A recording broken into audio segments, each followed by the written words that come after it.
Alright, what is up? This is SLOplays, and guys, we got a ton of Dragon Ball news today. This is all stuff that is released within the past couple of days. I'm gonna go ahead and just add it all together into this one conglomerate video. We're gonna be breaking down information on Dragon Ball Daima's anime, at least when it comes to the English dub. We have information on Bandai Namco's financial reports, with Dragon Ball topping the charts, going crazy with it. We also have Sparking Zero information for the sales on how many got sold, as well as a new 40th anniversary project, which is related to the manga. Now, this isn't anything that's Dragon Ball Super related, or like a new manga, or like a new anime, or a new movie, or anything. So if that's what you're expecting, you do not have to watch this video. You can feel free to skip through the video to find the information that you want to see. But this is all really cool, interesting stuff that I think that you guys should know. And if you're not following me on Twitter, you probably wouldn't know about this. So, follow me on Twitter if you guys want this information. I'll just, post stuff just randomly throughout, the day.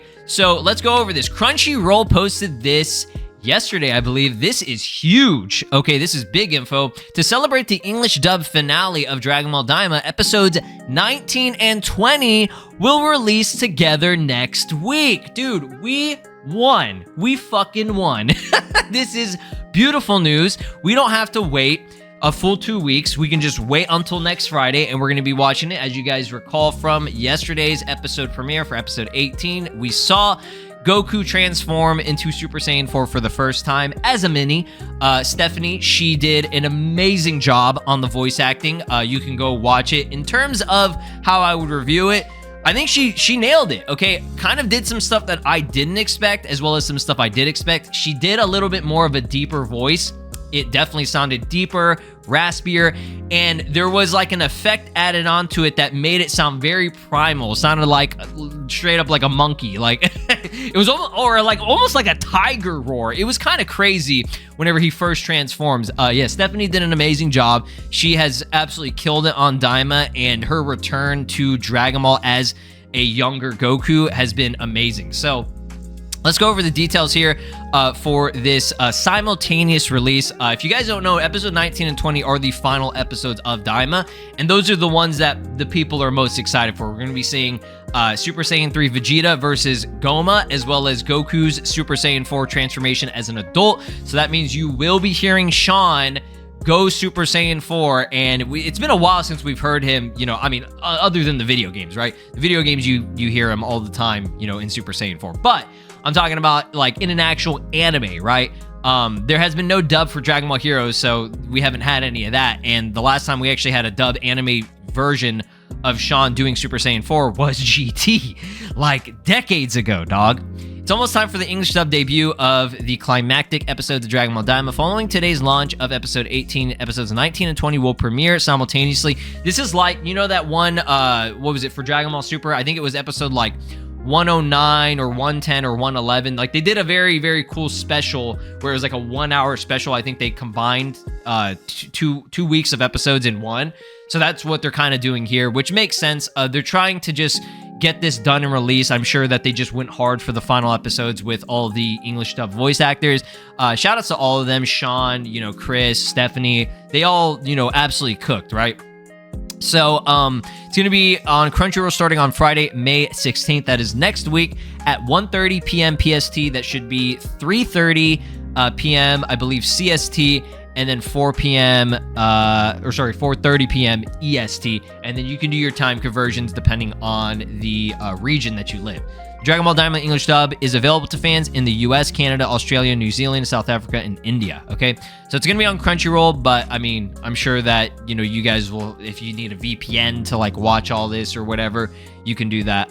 Yeah, we don't have to wait any longer for the dub to finish off. So by next week, we'll have the dub complete. So that means the video games should start rolling out content, or at least dub stuff. We know for a fact Kakarot should have the dub. They never release content without the dub. The other games, they'll try to rush out the content, and that's why that it's still in the sub. Sparking Zero doesn't make any sense to me right now, but it is what it is. Hopefully there should be no excuse. Once this dub is done, they should have voices for everyone by that time. So there's a new illustrations confirmed here for the Blu-ray and DVD box. These actually look really, really cool. They're kind of a little bit different. This one looks really good. Not that this one looks bad, but I did notice his face looks a little bit weird. I'm not criticizing or like trying to shit on whoever drew this, the artist, but I don't know, just something about it is throwing me off. You can disagree with me. It still looks fucking cool. I'm not gonna lie. It's just, I don't know, something about his face is a little bit weird, but I do like the art. This is official new art of Super Saiyan 4 Goku that we have not seen before, as far as I know. There's not a lot of official art out there for Super Saiyan 4 Goku yet. We have like a render, we have the Legends render, and I think that's really it, if I'm not mistaken. Again, most of the games don't even have this version of him yet, and we'll definitely be getting it. But I really do like this one. This one looks like it's straight from Toriyama. This one doesn't really. It's like it was. Maybe it was Toriyama? I don't know. Or somebody that was trying to mimic his style. But this definitely looks like something from Toriyama. That's cool. But yeah, that's going to be for the Blu-ray and DVD box. I think those are the covers, which is pretty cool. I think I might have to get this just because I really enjoyed Daima for the most part. And I do want it dubbed. Like, I want to own it dubbed. So I don't know if this is the Japanese version or what. But moving on here, let's talk about Bandai Namco's financial report. Okay, some of y'all probably don't give a single fuck about this, and that's absolutely understandable. You do not have to watch the rest of this. Again, you can skip through this part if you want. I want to talk about it because I find this stuff very interesting, and I'm always, looking at like how Bandai's doing with their, IPs and stuff. So, shoutouts to Sean here, if I am pronouncing that right, Sean Frost. Bandai Namco's financial report of the full fiscal year of 2025, April 1st, 2024 to March 31st, 2025. Okay, not covering April or May yet, but this is what we have for the latest information. This is what they posted. This is public, by the way. You can go on Bandai Namco's website or Bandai's website, and I don't know if it's the Japanese one or the English or whatever. One of them has all this information public for you to see. You can see all the details about the sales, IPs, all that good shit, right? Dragon Ball, back at number 1. I think One Piece was number 1 last year or the year before. When Gear 5 came out, like One Piece was killing it, right? No, contest. I think Dragon Ball was a little bit behind on that, just because Dragon Ball wasn't really doing too well with whatever they were like. There's really no games. I mean, Dragon Ball was still doing good, but like there's no games, there's no anime. But now that there has been an anime, there has been a new game, Dragon Ball it went crazy this time, okay? They are the first IP ever to hit 190 billion yen mark. That is fucking crazy, okay? In a single fiscal year, that is absolutely impressive to get almost 200 billion yen. And it's all thanks to Sparking Zero. It's all thanks to Dokkan and Legends. Those games have just been shitting out content like crazy, depending on what type of content you're looking for. But I'm just saying, like, because Daima and, Dokkan, most of the sales for everything, I'm pretty sure, just from Dokkan, like, alone. Legends does a lot of it as well. The mobile games are getting a lot of sales, right? But with Sparking Zero, you're getting a lot of money from that because it's a brand new game, right? You're getting shit tons of money from Xenoverse 2 probably still because of the DLC. Kakarot has DLC. If you want to include Breakers in there, probably not much, but I mean, Breakers is having content and they're charging money for it. So there's that. Fighters, not, existent here. Unfortunately, there has been no content. A lot of the Dragon Ball games, are producing a lot of content and giving, and bringing in a lot of money, right? So it's no surprise that Dragon Ball would be at the top. Number 2 is Gundam. For those that you don't know, Mobile Suit Gundam and all that shit, like Gundam, just in general, that brand, that IP, it sells a lot. I was very surprised a few years back when I saw how much Gundam was doing. Like, they're killing it, right? So, yeah, 153 billion yen is fucking crazy. And then One Piece is number 3 behind it at 139. Now, this is Bandai Namco. This isn't Toei, right? Or, Shueisha or any of that shit, right? One Piece, when it comes to merchandise, does very well still, but it doesn't really get as close to Gundam or even Dragon Ball for the most part, unless they're doing some, like, big stuff, right? Even with an anime and a manga that's ongoing, they're lacking in the area of, like, merch. The only thing that's good right now for it, I think, is that One Piece Treasure mobile game or whatever. It's like on its, like, 10th or 11th anniversary or something like that, which that's great. That game is still very successful. I believe the card game for One Piece as well is also very successful.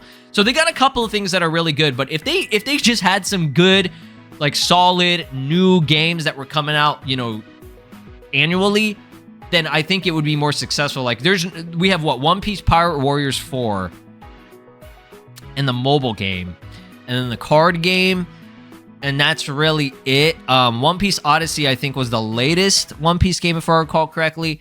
And that game, I don't think it hit as well as, you know, they expected.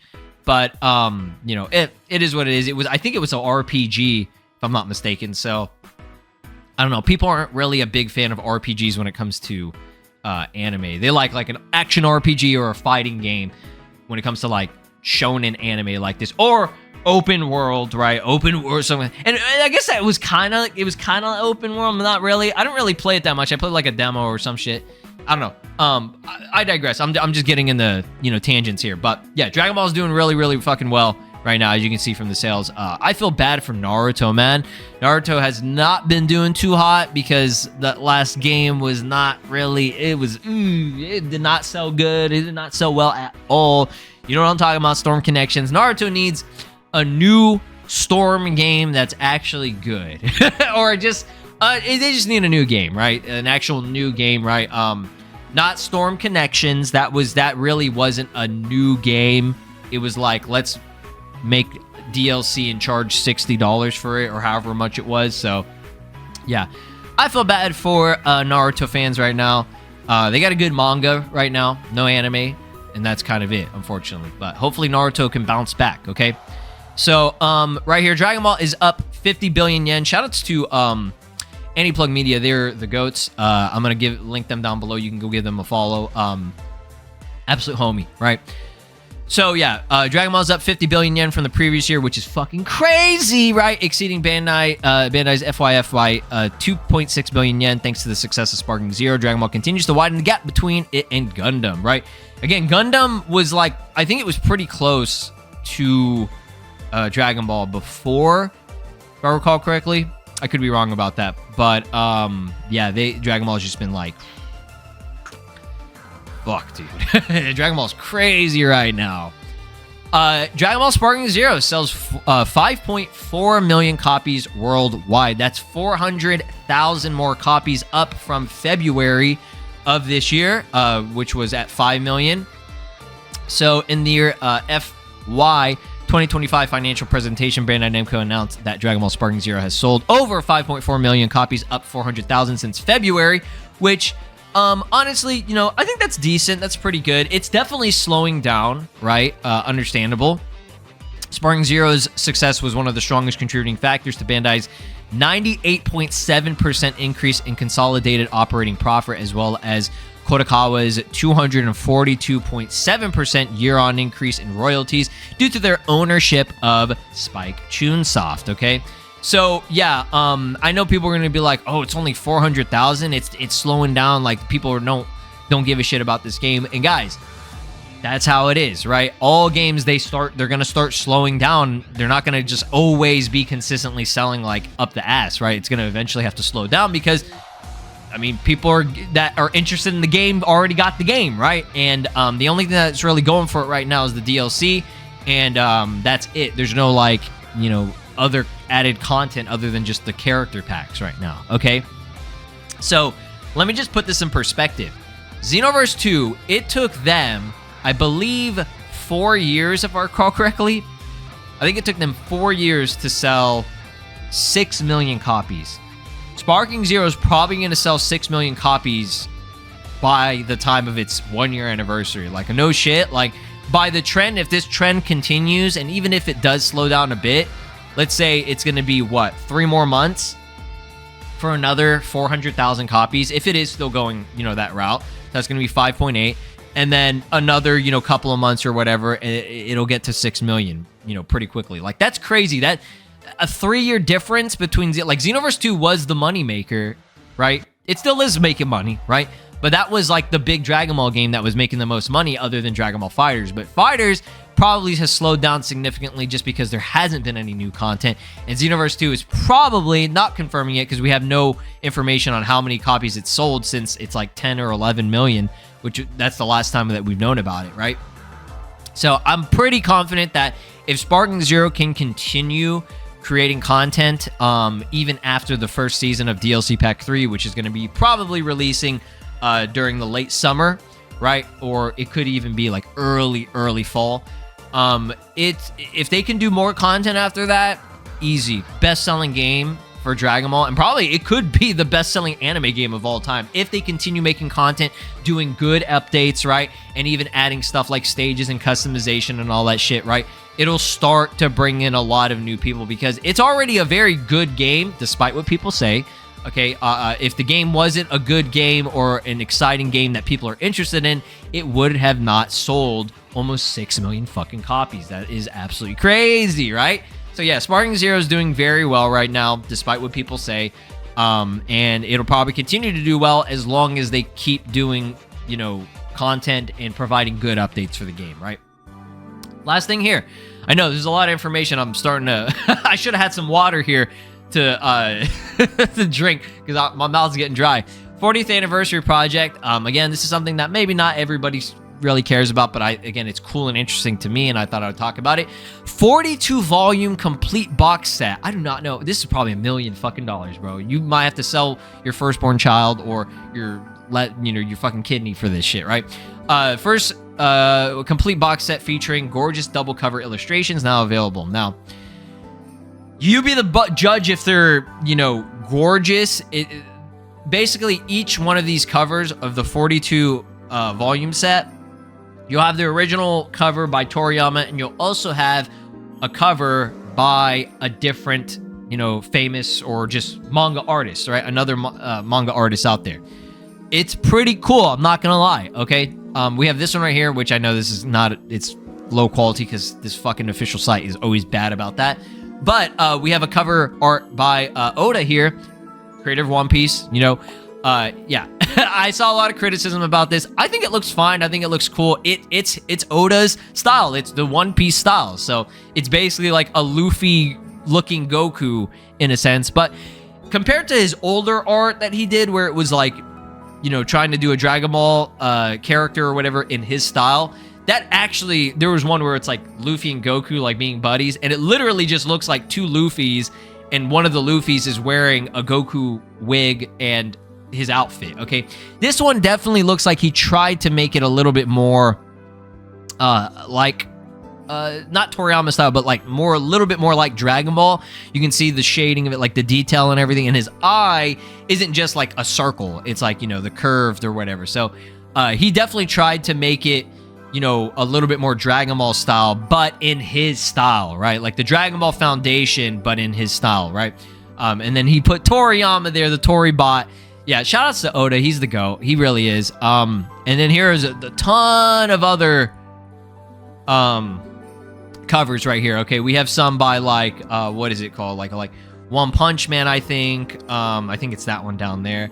There's art by, I mean, it's like literally every other famous Shonen Jump manga artist. Okay, there's probably one by what is it? Naruto's manga artist. Yeah, there's like this one right here. What is this? Assassination Classroom, whatever, Assassination Classroom. Look at the Piccolo. I think that's him. I could be wrong. There's so many anime that are very similar, but yeah, great art. Okay, I think it's cool that you get like these different styles, and again, people will be like, oh, well, this one looks like shit, or this doesn't look like Dragon Ball. No shit, it's not supposed to look exactly like Dragon Ball. It's not supposed to look like Toriyama's art. It's supposed to be their take, their style, you know, that is just with Dragon Ball characters, which I find that very cool, right? So yeah, here are all the artists. You can see them right down there. Let me see if I can see some of them that I definitely would recognize. Yusei, is that how you pronounce it? Matsui. I think there's a Toyotaro art, Yuki Tabata, Gege Akutami, who is Jujutsu Kaisen. I think it's that one down there. We had Oda. I like that Oda was the last one. I find that pretty cool. Yeah. Looking good. And then here's the box set. This shit is I'm telling you, it's probably like $1 million, dog. Like, do they have a price for this shit yet? I don't know. Probably not. I don't even want to look at it because I'd probably just get anxiety. But yeah, lots of information, lots of cool stuff that I found interesting. Let me know your thoughts and opinions down in the comments below. What are you excited for in terms of the future of Dragon Ball? Because with how successful, I mean, this is all great news, right? I don't think a single bit of bad news was shown here. Like, this is all good stuff. This is all, you know, positive stuff for the Dragon Ball series. The future of Dragon Ball definitely has, you know, a bright future ahead of it, hopefully. So, hopefully we get a manga return. Hopefully we get, you know, Dragon Ball Super animated or some new anime or some new movie, you know, eventually. Not anytime soon, but, you know, always hopeful for that. Y'all have a great day. Drop a like, subscribe here on the channel, ring my notification bell. Peace out. This is Broly, and you are watching SLOplays. Make sure to subscribe, or else I'll destroy your entire planet.